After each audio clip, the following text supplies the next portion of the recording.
Sonic the Hedgehog, the Mario killer. Actually, Mario is still plenty alive and well, but so is Sonic. Well, Sonic may not have had as much success as Mario in the long run, but it's kind of incredible that he still stayed relevant for so long. I mean, the video game industry has seen plenty of mascots come and go over the years. So why did he stick around for so long?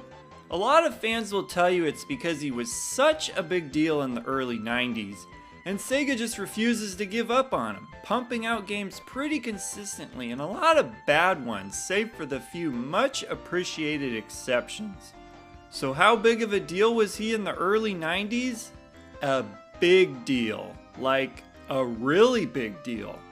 He was even considered more recognizable than Mickey Mouse, according to a market evaluation test.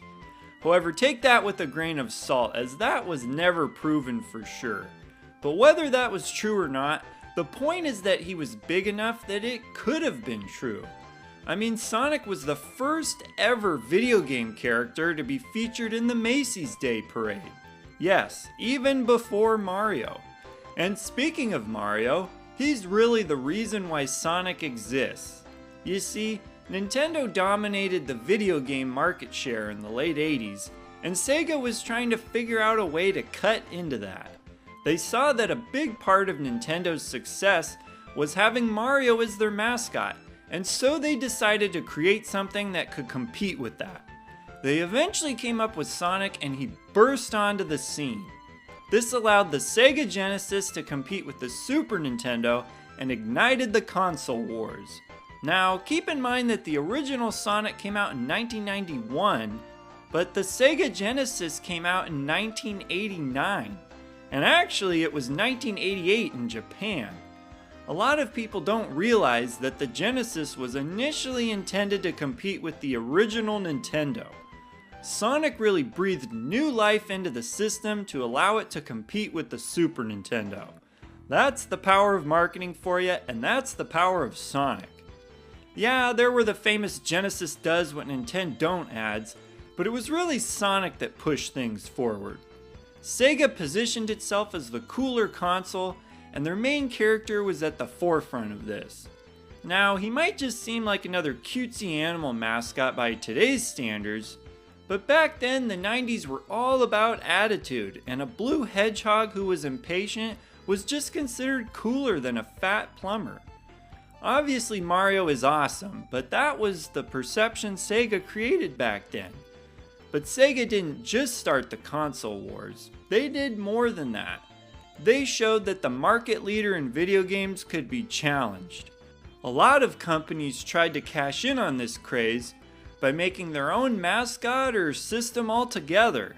Suddenly you had electronic companies that didn't specialize in video games making consoles, like Panasonic, Philips, and of course Sony. But there's something special about the Sonic and Mario rivalry. It was two mascots that belonged to actual video game companies, and they were the first ones to do it. Okay, so let's talk about the game itself. Sonic is known for his speed, but one of the biggest things that stuck out to a lot of people when they first saw it was how colorful it was. This was very clever on Sega's part because one of the big selling points being pushed for the Super Nintendo was how many different colors it could display. It could display 256 simultaneous different colors at once, while the Genesis could only display 64. And that was from a selection of 32,768 possible colors for the Super Nintendo compared to... The point is, there was a big difference, and Sega had to do a good job with what they had. And they did. The game sticks out. Alright, so let's finally talk about the main feature of the game, which is Sonic's speed. Sonic was fast, and that's what made him cool.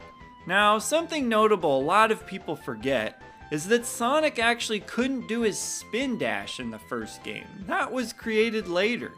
Many people think that makes it a worse game compared to the sequels looking back now, but there are those who think it makes the game interesting and that you're looking for ways to build up your speed by using the layout of the stage to do so. Different versions of the game later added in the Spin Dash, such as the Sega Saturn compilation, so there's always those options. There's a lot of different ways to play this game, and whichever way you choose, just remember that this was the start of something really special. Alright, so share with everybody in the comments what your first memory with Sonic is, and I will see ya in the next video.